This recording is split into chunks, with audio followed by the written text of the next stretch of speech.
Olá, tudo bem? Meu nome é Daíse, eu sou farmacêutica, atualmente sou mestranda do programa de Bioquímica e Biologia Molecular da UFJF e hoje eu vou apresentar para vocês um pouco dos resultados do nosso projeto que foi sendo desenvolvido desde 2019. Ele tem como título Identificação de fatores de risco para a transmissão da hanseníase relacionados às co-infecções, água contaminada e desnutrição, usando novos testes sorológicos múltiplos e metabolômica de alta resolução.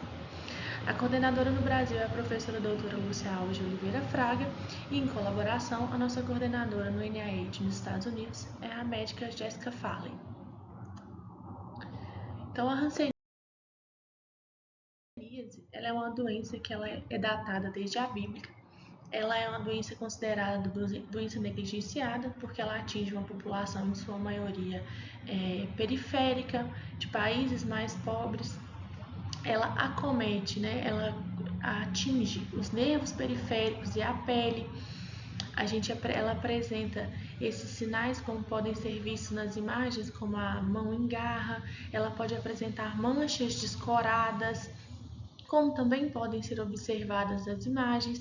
Além disso, essas lesões, essas manchas, esses nódulos que pode apresentar na doença, eles também são caracterizados pela perda de sensibilidade. Então, ali naquele local, o paciente vai ter uma perda de sensibilidade térmica, ele não vai sentir calor, ele não vai sentir dor. E ainda pode apresentar certas atrofias, né, que são paralisações, como é o caso da mão em garra. Quando a gente olha no microscópio, a gente enxerga o micobactério lepra, né, que é o agente que causa a doença, dessa forma que vocês estão vendo aqui nessa primeira imagem.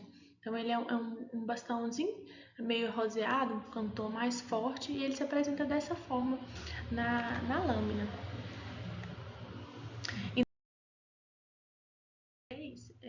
No mundo foram registrados 182.815 novos casos da doença. Então, apesar de ser uma doença muito antiga, é uma doença que ainda é muito presente, ainda é um problema de saúde pública muito atual, de acordo com esse relatório da Organização Mundial da Saúde 2024. A Índia ocupa o primeiro lugar de quantidade de casos e ela é seguida do Brasil. Nós somos o segundo país com o maior número de casos de hanseníase do mundo. Minas Gerais, especificamente, nessa região que nós estamos localizados, que é a região de Governador Valadares, de 2004 a 2023 nós tivemos quase 2.800 novos casos da doença, onde a maioria, quase a maioria, né, 44% desses pacientes, eles eram classificados como multibacilares. Um paciente multibacilar é um paciente que a gente associa a muitos bacilos, porque ele já tem uma quantidade maior de lesão e por isso ele também tem a capacidade de infectar um número maior de pessoas. Então, é um número que causa preocupação e instiga a investigação de casos nessa região devido a esse cenário. O diagnóstico da hanseníase, atualmente, ele é majoritariamente clínico. Então, isso significa que a gente depende do olho aguçado e do treinamento de médicos para que esse diagnóstico seja possível. E durante a prática clínica, nós vemos, né, durante a prática dos próprio estudo mesmo, tendo contato, que muitas vezes a hanseníase ela é confundida com diversas outras doenças, até que o paciente chegue no diagnóstico de hanseníase, ele muitas vezes vai passar por uma suspeita de micoses e de outras lesões associadas à pele, se não hanseníase. Então, esse diagnóstico ser ainda extremamente clínico é preocupante porque depende muito do fator humano, né?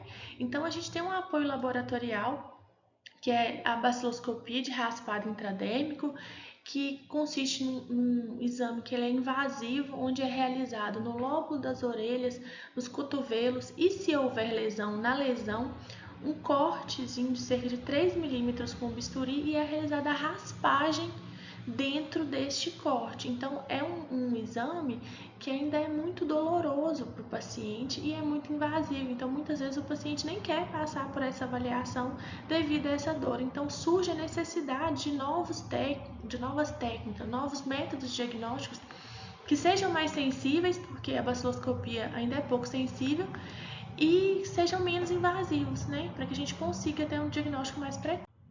Então, nosso estudo ele foi composto por 1.200 pessoas residentes da periferia das cidades de Governador Valadares, Teófilo Otoni, Inhapim, Mantena e o distrito de Limeira de Mantena, todos esses dentro do estado de Minas Gerais, né? Esses participantes, eles responderam um questionário para que nós pudéssemos conhecer o contexto social no qual eles estão inseridos. Além disso, eles assinaram um termo de concordância de participar do estudo, um termo de consentimento.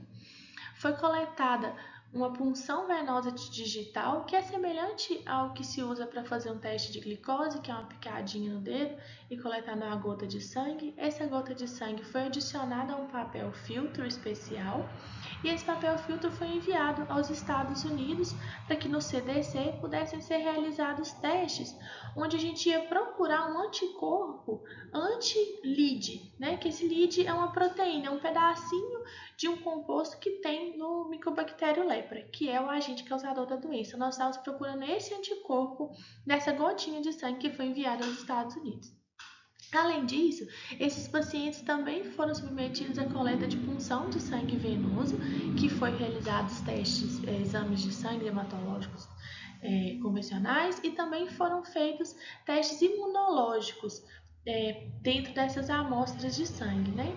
E além disso, foi enviado esses testes imunológicos, foram feitas as análises estatísticas para saber o quão relevante seria cada um desses marcadores analisados. Então, nós encontramos com o resultado que em Governador Valadares, cerca de 50% dos pacientes que apresentaram LID positivo, né, que o LID é essa proteína, essa partezinha do micobactério que a gente estava procurando nessa punção digital, eles foram diagnosticados com hanseníase. Graças a esse acompanhamento, graças a essa suspeita que o LID levantou para esse paciente, então existia uma infecção subclínica, ainda não tinha manifestado, e após esse exame eles foram diagnosticados. Nós também observamos a presença do interferon. O interferon é uma molécula, né, do nosso sistema imune, e essa molécula indica infecção. Então, os pacientes que tinham LID positivo tinham essa molécula também em maior quantidade no seu sangue. O LID apresentou assim ser um bom marcador para hanseníase e um possível marcador para detecção precoce da doença ou talvez futuramente uma metodologia de rastreio para essa doença. Então nós encontramos que o LID ele apresentou um teste novo para hanseníase, um teste de fácil execução, porque ele é um teste rápido.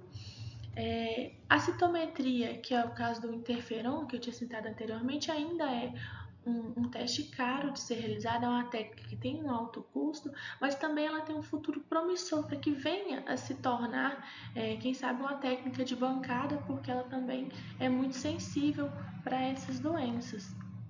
Além disso, nós encontramos testes que são menos invasivos, né? Porque enquanto comparado com o raspado, que tem toda o corte, a raspagem e a dor, um teste que você coleta uma gota de sangue ou até mesmo a punção venosa, ele vai ser muito menos invasivo e de muito mais fácil realização para esse paciente.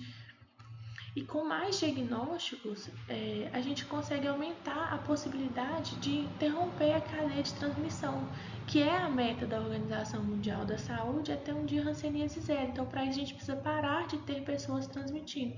Quanto antes eu tenho o diagnóstico, mais rápido elas podem ser tratadas e acompanhadas e cessar, assim, essa transmissão da doença.